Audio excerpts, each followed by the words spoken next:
Мына қазақта қазір Аллаға шүкір ақын көп. Соларды айтыстарға қатыстырып үлгере алмай жатамыз. Жастар да көп. Bir жолға біреу. Мынау Шымкенттің Сарыағашында біздің Жарқынбек деген тамаша ақынымыз бар. Соны былтыр Астана күніне орай Астанадағы айтысқа шақырдық, келіп қайтсын деп. Сөйтсе, ана жұмыс істейтін мекемесі, сен айтысқа барсаң жұмыстан шығып кет арызың деп жұмыстан шығарып жіберіпті. Бұл енді басқа жерге жарасса да Шымкентке жараспайтын қылық қой. Ақынды солай қорлау. Соны облыстағы азаматтарға айтып, Жарқынбекті қайтадан жұмысын алғыздық. Бұрынғыдан да нық отырды. Қазір сахнада Жарқынбек Наушабеков. Жарқынбекпен айтысатын жігіт те Алталашқа мәлім баған айттым, Түркістанның баласы. Алтын домбыра берсе де, алтын шапан жапса да жарасатын талантты жігіт. Астанадан келіп тұр, Еркебұлан Қайназаров.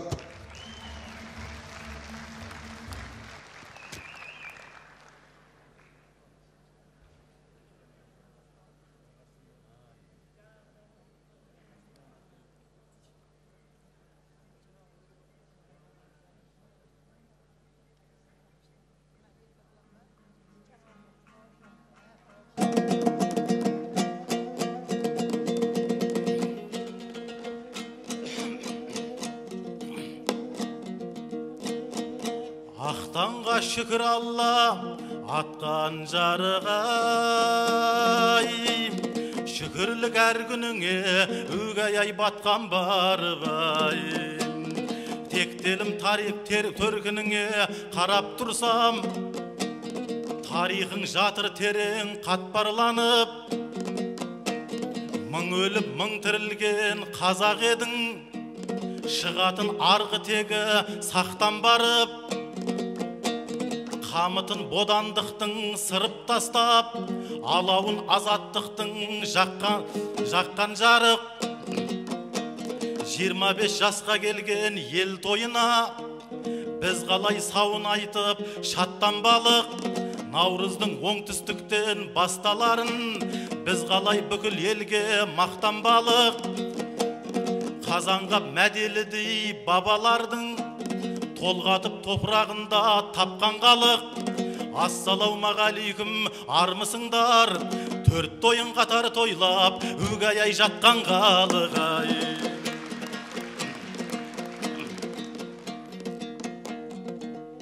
Туыңды ұстап туған ел шыққан кезде додаға, тілектес болып тектелім қолдау көрсет балаңа. Бақпен ырыс кетпеген, ешбір өлке жетпеген, оңтүстіктей далама, Шымкенттей қалама. Әрбір ұлы піргетең, қоныс болған бұл мекен. Не бір мықты балаға, не бір жайсаң данаға. Білсе де соны даттайтын, сүйкімсіз сөзден аспайтын. Көңілі соқыр көп мыжың, жет алмас сенің бағаңа. Сөзін бұлай құрап кеп, не пәленің барлығы Шымкенттен шығат деп жармасып жатат жағаңа. Жаман болса ел осы, Нұх пайғамбар кемесі, Қазғұрттың басында тұрақта мәңгі қалама.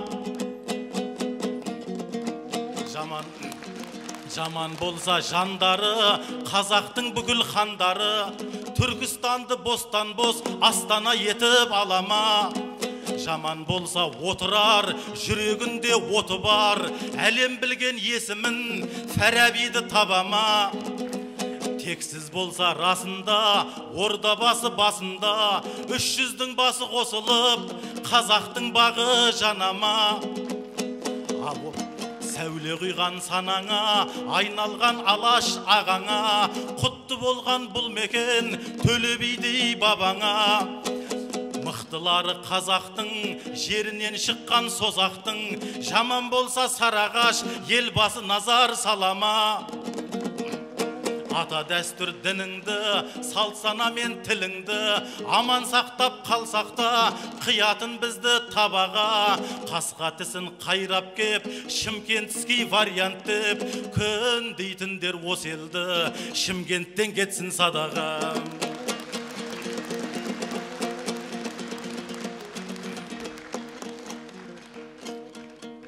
Ерке бұлан бауырым, азамат едің тұлғалым, Түркістанда туылып, беліңді бекем буынып, айтыста айттың ел мұңын, талғанынша тіл жағың, кенделікті көрсеңді, пенделікке бұрмадың, кішілікпен көрсеттің, кісіліктің шын мәнін, мекен етіп арқаны, ақын болып арқалы, жүрсін ағадан тәлім ап, жатқа айттың жырларын, елге сапар шектің бе, жылқысындай жеттің бе, құтты болсын аулыңа, атыңның басын бұрғаның.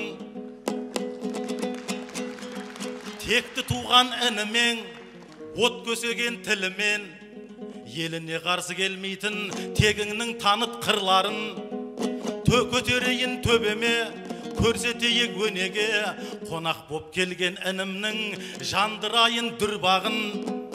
Сені біреу даттаса, саған қару оқтаса, кеудеңді тосып жолыңда болайын мен ақ құрбаның. Көзбен көріп өзгелер, пейілдері өзгерер, көрсетейік үлгі қып, сыйласудың шыңдарын, батырым едің ер жүрек, ақыным едің шындарын.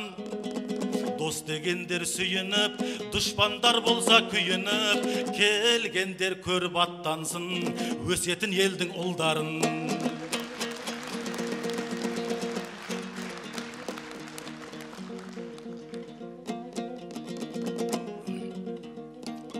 Бойыңнан серілердің сәнін көрем,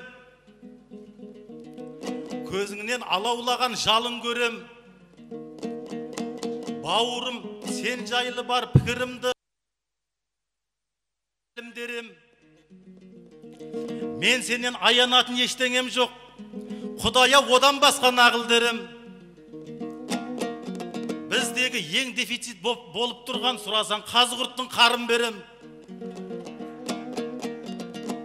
Сарағаш суы менен жеміс жидек, сөз емес, ona шейін дарын берем. Жылқының өті менен құстың сүті, қаласаң қасқалдақтың қанын берем. Егерде соның бәрін аз деп тұрсаң, аянбан өзің үшін жаным берем. Қысқасы ерке бұлан бір сен үшін, тарақтан басқасының бәрін берем.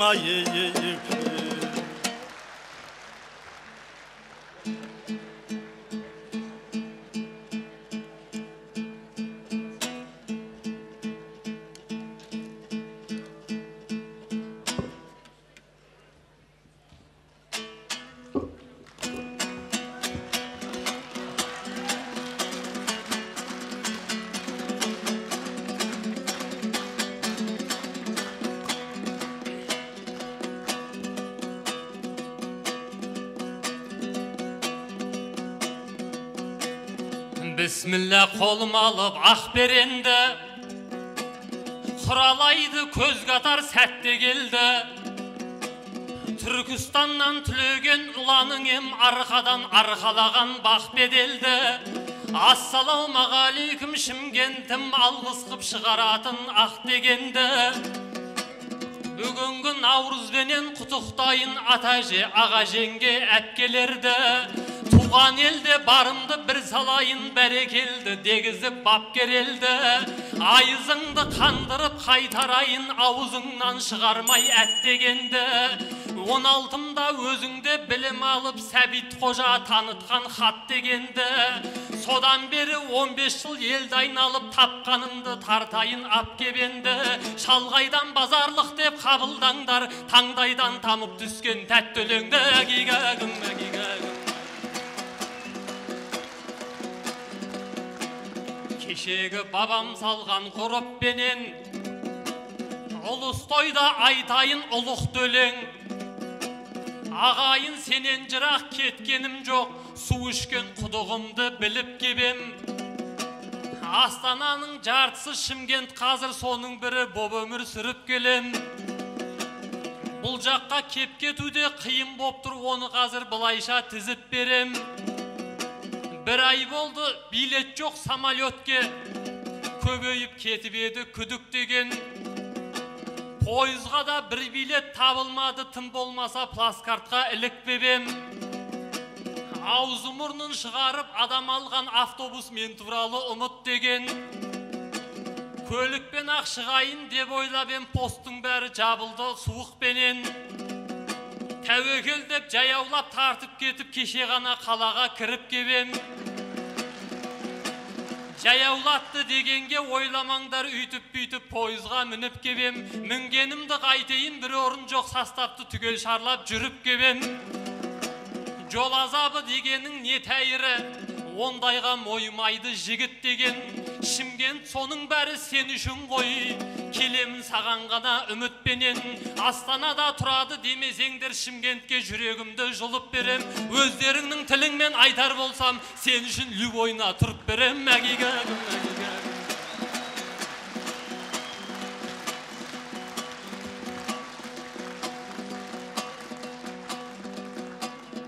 Арны арғымақтай арқыраған, дауысы нәзік қыздай қалтыраған, аузын ашса төбесі көрінетін, ассалаумағалейкум жарқын ағам. Барымды саған берем деп отырсың, ниетіңнен айналдым алтын ағам. Басқа сізден тарақ сұрамаймын, керек болса басқадан тартып алам. Шыға салып үніңді мақтадың ау, мақтаған ұнамаушы жалпы маған. Мақтегетін ауылдың баласы едің, мақтауыңның болмасын арты жаман.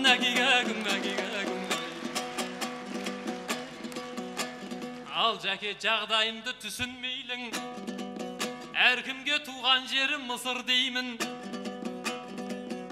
Болар елдің баласы болсын десең, тіліме толағайдың күшін жидым. Ағамыз аст үстіме түсіп жатса, ағайын енді қалай кішірмеймін. Мақтасаң мен де сені мақтайынша, ағаны даттағанды түсінбеймін. Басқалар жапырайған жартас десе, мен сені қазғұрт деп мүсіндеймін. Алпамыстай алпамса болмасаң да, бұл менің арқа сүйер кісім деймін. Аршыған жұмыртқадай аппақ ағам, мен мақтасам осылай пішіндеймін. Айтыс деген өлеңнің төбелесі, бас жарып көзіңізді ізірмеймін.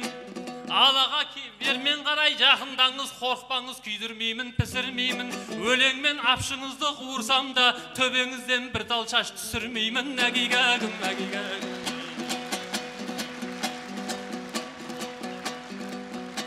Жарқынбек ағам менің салмақты ғой, еліне ағайынға ардақты ғой. Бір тал шаш түсірмеймін деп қоямын, онсыз да ештеңе қалмапты ғой. Балғынбек ағамменен айтысқанда, ол кісі сізге қалжың арнапты ғой. Атам марқұм өлерден 3 күн бұрын шашы түсіп қабеттеп зарғақты ғой.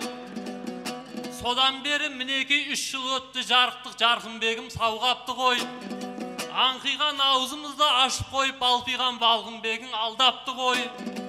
Бірақ мұның мәнісі басқа декен, жүзіңіз қыз біткенді жаулапты ғой. Айтыс сайын күйемін сүйемін деп, қыздарға айтушы едің жалғап бір ой.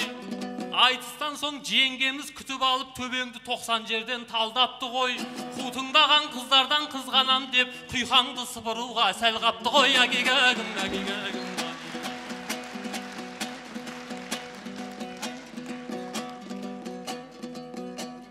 Қолына тимесе де тарақ сабы,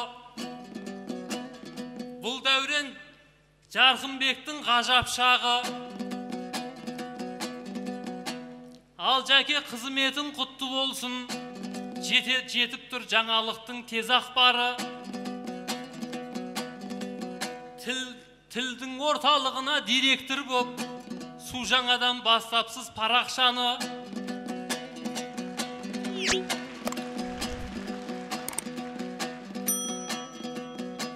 Қызметін қазақ тілін үйрету ғой, жүрмісің бір жаңалық сен ашқалы. Мен білетін Сарыағаш ауданының қазақша сөйлейделі көз ашқалы. Өздеріне өз тілін үйретем деп жүрмісің бір жаңалық сен ашқалы.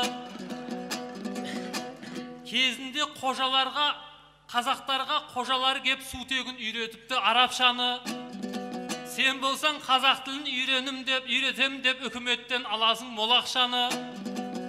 Ал жеке өзіңізге енді сұрақ адал алып жүрмісіз сол ақшаны. Қазақтан басқа ешкім жоқ Сарыағашта, кімдерге үйретесіз қазақшаны?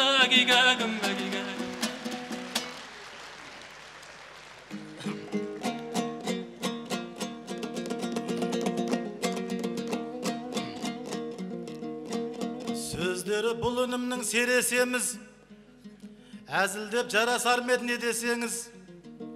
Бұл үнім кейде солай қалжыңдайды, не үшін біздер оған егесеміз. Еркөшау бұл сөзіңді естісегер, Сарыағашта отырған жеңешеңіз. Шашыңды кеп бір талдап жылар еді, екеуміз содан кейін теңесеміз. Інім деп аған құшақ ұсынғанда, інім өзіңе ақ тілегін ұшырғанда, сен болсаң қайдағыны айтып кеттің, інімнің теңеп тұрсам күшін нарға. Сен бедім сенген қойым дегізбесей, ысқырып жатқаның нетісің барда.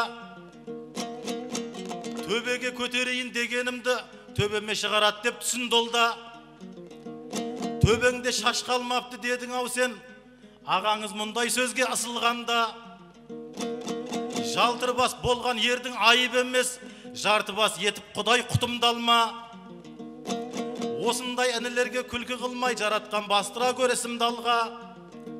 Ағаның жағасына жармасатын бұл әдет жарасар мед мұсылманға. Інімнің білместігін кешірейін, байқамай айтқан шығар қысылғанда. Құдай ау кімнің шашы түспей жатыр, басымнан ұшырмашы құсымдалла.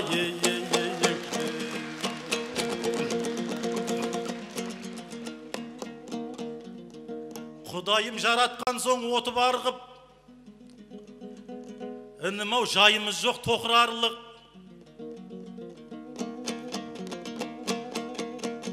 Кешегі мәделідей бабалар ет, қайраты бопты дұшпан тосыларлық. Қаз туған ақтан берді Махамбетке, мәделі бабаны да қосып алдық. Тарихта азғана топ олар өзі, бірлікке бүкіл елді шақырарлық. Көзімен көргендерін сол дәуірде өздері айтып кеткен осыларынық. Сол мәделі ұлтымыздың батыры еді, бұл шындық емес ойдан тоқығандық. Ұлт батыры дегенге дәлелім бар, Қоқан мен Хиуаның қосын аңдып. Қазақты құл болудан қорғап өткен өзбектер кетпесін деп босылаңғып. Қоқаннан қыз салығын сап келгенде, бабамыз депті ғой бұл бәлені тосып алдық. Зина үшін сендерге қыз бермейміз деп өлтірген Мырзабидің басын алып, алам деп Тайқазанды Түркістанға Қоқаннан қол келгенде қоқыраңғып. Мәделі Тайқазанды сақтап қалған жиылып Қоңыраттан досы барлық. Қоқанның зеңбірегін тартып алған атылған сәтте оқпен отын аңдып. Сол зеңбірек сақтаулы шәуілдірде, бұл рас жатқан жоқпын тоқып әнғып. Ал Тайқазан айналды символыңа, қазаннан қазынаңа қосылар құт. Кім біледі сондай тұлға болмағанда, тарих басқа болар мед осы барлық. Болуға оның осал хақы жоқ ет, себебі ол тумысынан отырарлық. Осындай тарих жасар тұлғалар ғой, танытқан отырарды отырарғы бай.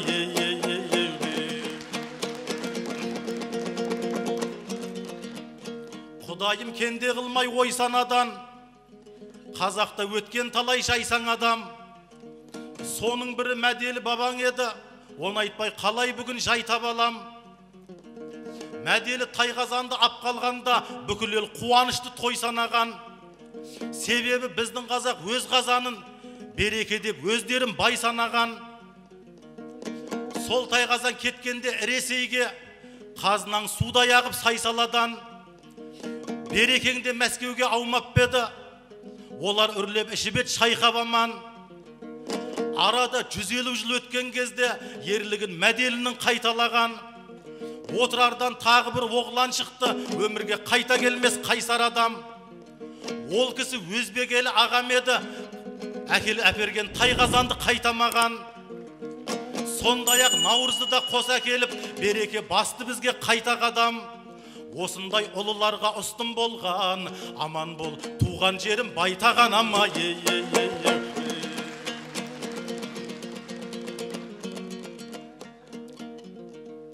Ішіңде не бар, не жоқ, ұғар кім бар? Сынауға неге сонша құмарсыңдар? Ақша алып қазақтарға қазақшаны үйретет деп ағаңды сынарсыңдар. Сарыағашта 40-тан астам ұлт тұрады. Бастысы соған назар бұрарсыңдар. Соларға біздер тегін үйретеміз. Осымен жала жаппай тынарсыңдар. Астанадан жаяу келдім деп айттың ғой. Деп тұрсың, мендей болып шығар кім бар? Сәл қиналып жеткеніңді әңгіме қып, ойпырай неге сонша жыларсыңдар? Кешегі мәделіні білесің бе? Сол кісі Бұхара ауып кеткен кезде ахуалын сол кезде сұрар кім бар? Қазанғапта жер ауып кеткен жоқ бет. Бұғанда бір ой салып біраз тұрарсыңдар. Сол кісілер еліне қалай келген, оны айтсам көз жасын сығарсыңдар. Сен қиналып жеткеніңді сөз қылдың ау, шынымен жаяу келсен қырарсыңдар. Мысырдан туған елге жаяу келген, бейбарыстан әулеме шығарсыңдар.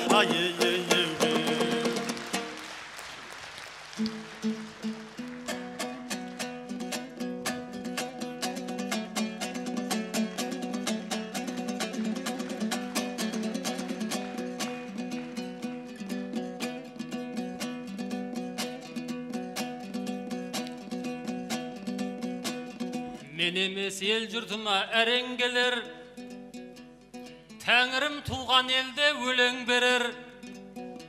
Еңбектеп келсем де мен өкінбеймін, бұл сөзім мақалменен дәлелденер.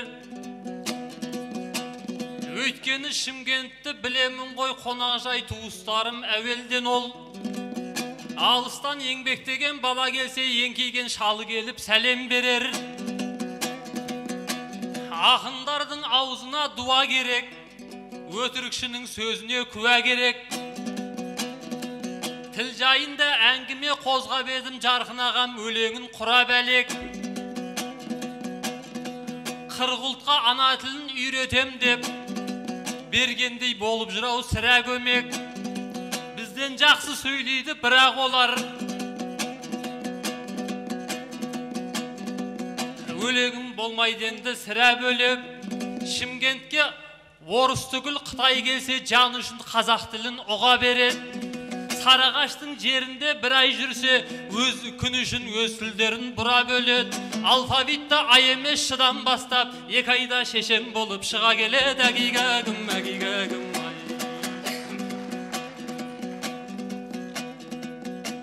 Көктем келсе құлпырған гүл Шымкент, қыстада жағдайлары зың Шымкент. Қазақта Наурыз тойды бірінші боп, тойлайтын той-думанды дүр Шымкент. Басқа жаққа құс келіп жатқан кезде Шымкент мәз болады жүрсін келіп. Құс түгіл арыстандай адамды да айналдырып тастайдау бұл Шымкент. Қазақстан бір тұдас дене болса, Шымкент жүрек болып дүрсілдедік. Экономиканы да көтеріп тұр жүрген жері базар мен пұл Шымкент. Экологияны да бұл көтеріп тұр, уран менен жұтса да у Шымкент. Демократияны да бұл көтеріп тұр, ақиқатпен атылған тіл Шымкент. Демографияны да көтеріп тұр, әр үйде 10-15-тен ұл Шымкент. Азаттық алғаныма 25 жыл, қазағым керегеңді тұрсын керіп. Орта Азияның ішінен озып шығып, табиғат бізге берген тылсым көрік. Басқалар біз секілді даму үшін әр елде болу керек бір Шымкент. Әгигәгім, әгигәгім, осындай толқып тұрған елді көріп, Жарқынбек ағамсынды ерді көріп,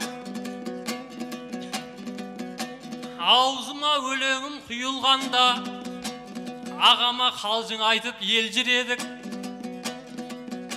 Айтыстағы тәсіліңді білуші едім. Бұны ел мен жұртыңда көрді берік.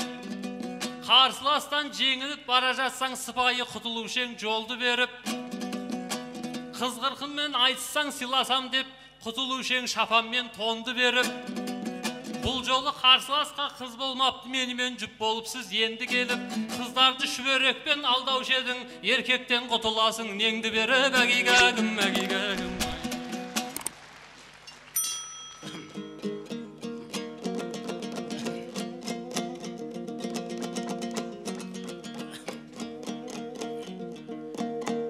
Жігітең бармайтұғын керісуге, Құдайым жазсын аман көрісуге. Ол рас сұлуларға шапан беріп, беделін өсірушем ел көп ішінде.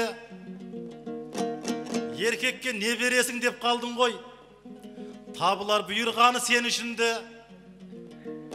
Сұрағанда сараңдық мен танытсам, ол үлкен сын болмай ма мен ішінде. Сондықтан ауылыңнан бос қайтпашы, аяулы ақын едің ел үшінде.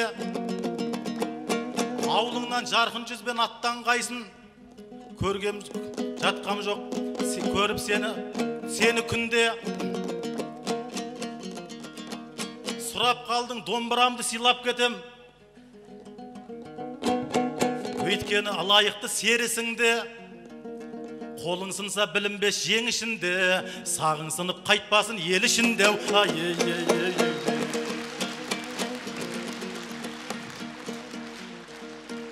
Өткеніңді туған ел, тарихыңмен таныттың. 25 жыл болыпты, атқалы бізге жарық күн.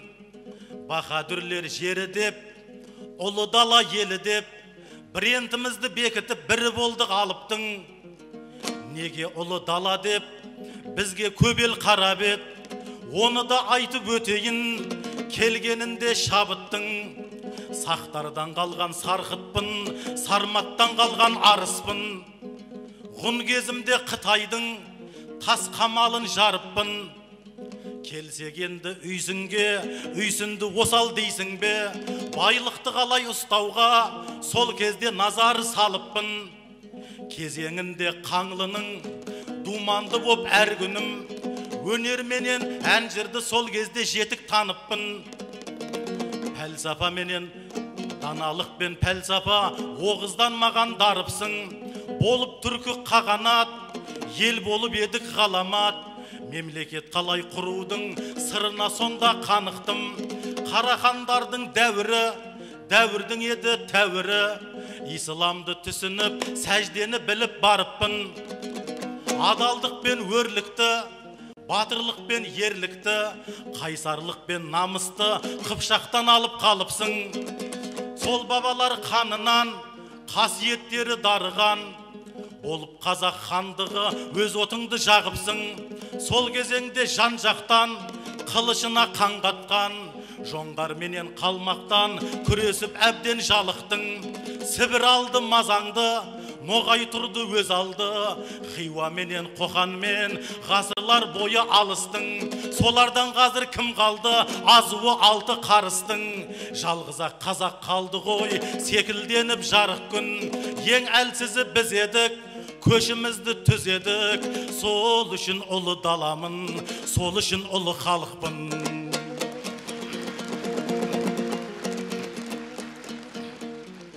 Боламыз бүгін жырға қарық деп бір, көруге бұлай түсті халық кеп тұр. Амал жоқ, сол халықпен қоштасатын уақыт екеумізге анық кеп тұр. Ағайын осы менен аман болсын, қашанда той думанға қарық боп тұр. бауырым ерке болан есем сен десем бол. Сен жөнінде мына бір ой анық кеп тұр. Кетерде мен өзімді қарғап кетем, саған сол лайықты нарық боп тұр. Алаштың аспанында жұлдыз болып, елімнің жүрегіне жарық сепкір. Маздатып той шаттығын жағып кеткір, қыздырып жырдуманды жарып кеткір. Халқыңның жүрегінен орын тауып, көңілін қазылардың тауып кеткір. Көңілін қазыларын тауып қоймай, түгел оның қалтаға салып кеткір. Екінші айналымға шығып кеткір, финалда бас жүлдені алып кеткір.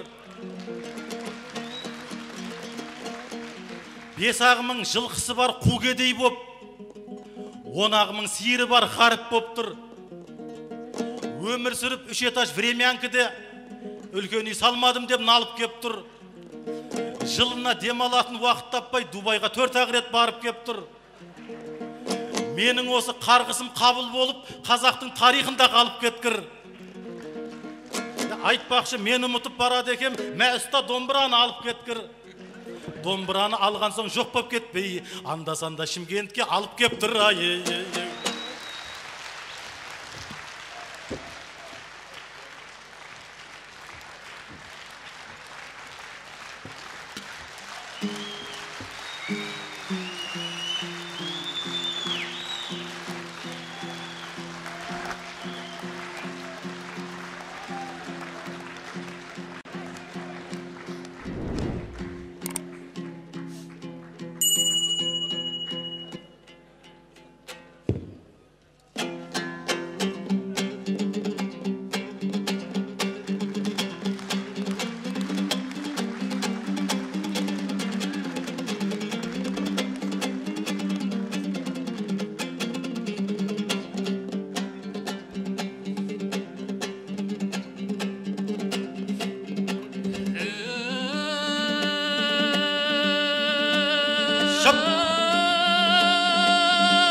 Қалжыңға сенде құмарсың, қарғысың сұмдық екен қарғысың, түбіме жетіп тынарсың, қарғапшылеп берсеңде ізетіңдінің құбалсың.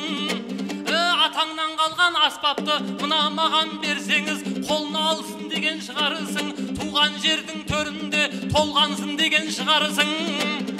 Ақыры берген екенсің, айтып қалайын, азырақ енді шыдарысың. Домбыра деген ақынның қаруы дейді қазақтар, мұның мәнін ұғарысың. Қаруыңнан айналдың, енді неме қыларысың.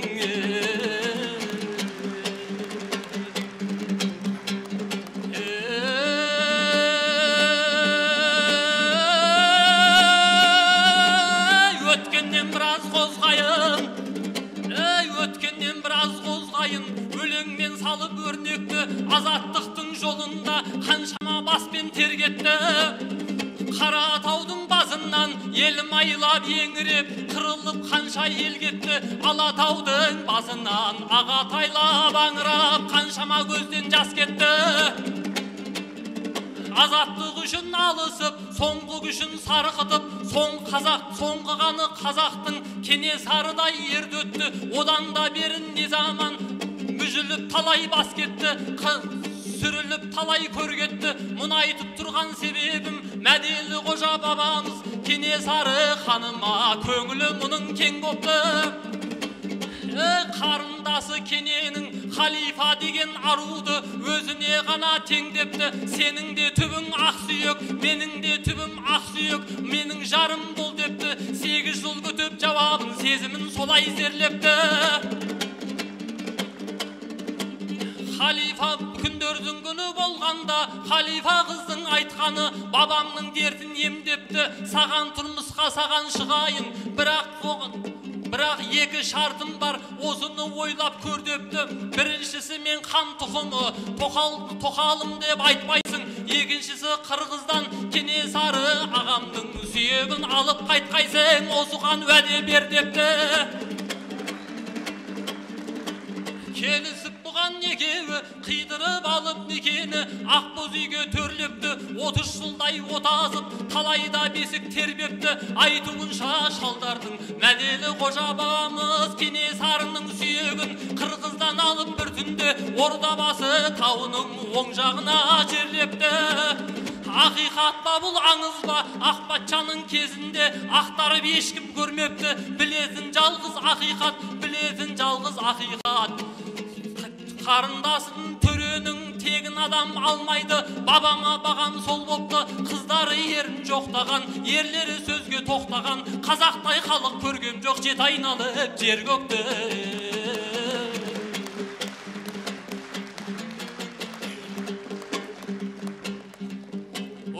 осындай бопта агайым бурункулардын күйөбү бүгүнгүлөрдүн күйөбү өзүңө жагар күйөнү төрөлөрдөн кыз алса кышыбакты ийеге калыңдык эмес әуелі кайын журтунун калдасы калындарын сүйөдү түгүмөн жутуп түйөнү бүрүмөн жутуп бийени өкмөттөн тапканын үй сыртына үйөдү айтпакчы Кене бабамның алтын басы бул күндө Эрмитажда турөдү Оны ойлайдың ешкім жоқ осыған жаның күйеді Өтерде кетер бұл бескін Өтерде кетер бұл бескін Кім қанша өмір сүреді Шетелге қашқан шенділер Шіреніп қанша жүреді Өткенге құрмет қылмаса Өздері кебін киеді Атасының басы түгілі Өздерінің сұраусы мәделі дей бабадан Кешегі қилы заманда қоқандар басып алғанда Бұл оңтүстіктің даласы көрікті талай зобалаң Қоқанның бегі Мырзаби салық салып зекетпен қазақты талай қанаған Әзірейіл көрсеңіз жаным қалды демеңіз Ақжалауды көрсеңіз малым қалды демеңіз деген сөз содан тараған Ақжалау деп тұрғаным қоқандықтардың қос екен Басына ақту қадаған Қазақтың малын талаған Зекетпенен зекет шариғат жолы зекет деп Малдары бітіп қалғанда қыздарын апты қалаған Мырзаби бір күні қаршадай қызды өңгеріп мәделі қожа бабама кез болып қапты даладан Қаршадай қыз сол кезде айналайын ағажан дебеңіреп жылапты көйлегін жыртып жағадан Сен тимеген етіме сарттың қолын тигіздің осыма ісің қалаған Кегімді менің алғайсың кеудеңде болса жанаман деп жүріп кете барыпты мәделі бабам қалыпты сөздері шықпай санадан артынан міне жалмажан жігіттер жиып жорадан аттарын мініп жараған бадамның мынау тұсында Мырзабиді қамаған Мырзаби деген Алладан қорықпас азғыннан басын кесіп жанаған бір қаршадай қыздың сөз үшін қаймана жұрттың кегі үшін осылай қыптау абадан Қаншама уақыт өтіпті одан да бері не заман Қазіргі заман қай заман Кәпірге кетіп қызымыз кәпірден алып ұлымыз өзгеріп кетті ау заманам Алашымның ұрпағы мұнша азғындамас ет атамдай болса әр адам ай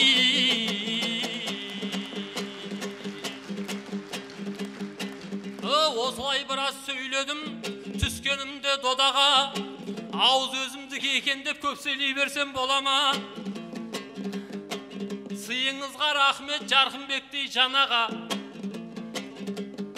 Маған сыйлық жасасаң тастамаймын өзіңді Сыйлықсыз қылып далада Қолыңа құр қол қалай барарсың Домбыраңның орнына менің домбырамды алаға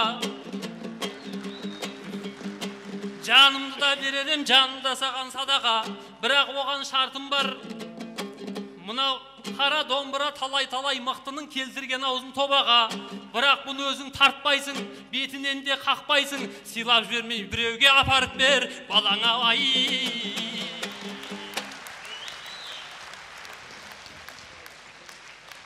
Ай жақсы Рахмет Ақынбек Қазылар алқасы Жарқынбек Наушабековтың өнеріне баға беріңдер 2-9-3-10